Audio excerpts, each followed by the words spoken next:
اللہ سبحانہ تعالیٰ ہی اس کائنات کا خالق ہے، اسی نے ہر چیز کو بنایا اور اسے ہدایت بخشی، یعنی اس کے وجود کا مقصد بھی اس کو الہام کر دیا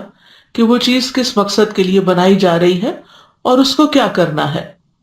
موسیٰ علیہ السلام نے فرعون کے دربار میں فرعون کے سوال کے جواب میں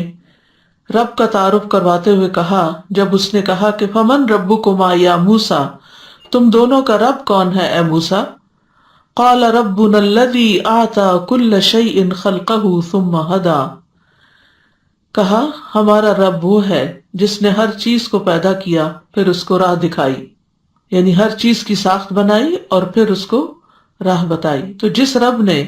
ساری مخلوق کو ہدایت بخشی ہے، وہی رب انسانوں کو بھی ہدایت دینے والا ہے۔ اللہ سبحانہ تعالیٰ فرماتے ہیں ان علینا للہدی، اور بے شک ہدایت دینا ہمارے ذمہ ہے، اور یہ کہ ان ھدی اللہ ھو الھدی، بے شک اللہ کی ہدایت وہی اصل ہدایت ہے، تو وہی ہدایت دیتا ہے جسے وہ چاہتا ہے۔ اور والذین اہتدوا زادہم ایمانا، اور وہ لوگ جو ہدایت پا جائیں ان کے ایمان میں اضافہ کر دیتا ہے۔ اللہ تو ہدایت دیتا ہے، لیکن کوئی قبول کر لے تو اللہ سبحانہ تعالیٰ اس کی ہدایت میں مزید اضافہ فرماتا ہے۔ تو انسانوں کو بھی ہدایت دینے والا وہی ہے، اور جب وہ کسی کے ساتھ ہدایت کا ارادہ کرتا ہے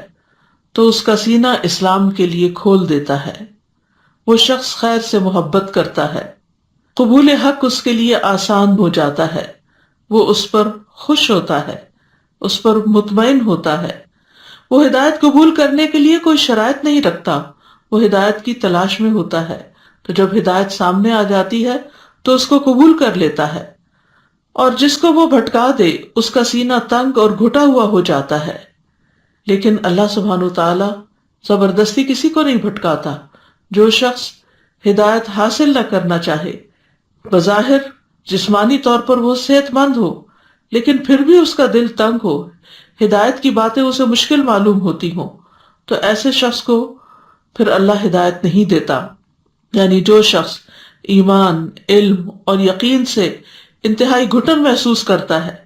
اور اس کے دل پر شبہات اور شہوات کا غلبہ ہوتا ہے، تو اللہ سبحانہ وتعالیٰ اس کو ہدایت کی توفیق نہیں دیتا۔ تو فرمایا فَمَن يُرِدِ اللَّهُ أَن يَهْدِيَهُ يَشْرَحْ صَدْرَهُ لِلْإِسْلَامِ وَمَن يُرِدْ أَن يُضِلَّهُ يَجْعَلْ صَدْرَهُ ضَيِّقًا حَرَجًا كَأَنَّمَا يَصَّعَّدُ فِي السَّمَاءِ۔ تو یہاں پر فرمایا کہ جس شخص کو اللہ چاہتا ہے کہ ہدایت دے، اس کا سینہ اسلام کے لیے کھول دیتا ہے، اور اس میں جب بندہ چاہتا ہے کہ اس کو ہدایت ملے تو اللہ سبحانہ تعالیٰ بھی اس کے لیے ہدایت کی راہیں آسان کر دیتا ہے، اس کو توفیق عطا کرتا ہے، اسلام کو اس کے لیے آسان اور سہل کر دیتا ہے، اسلام کی طرف آنے کے لیے اس کو ہمت عطا کرتا ہے۔ تو یہ اس بندے کے ساتھ بھلائی کی علامت ہوتی ہے۔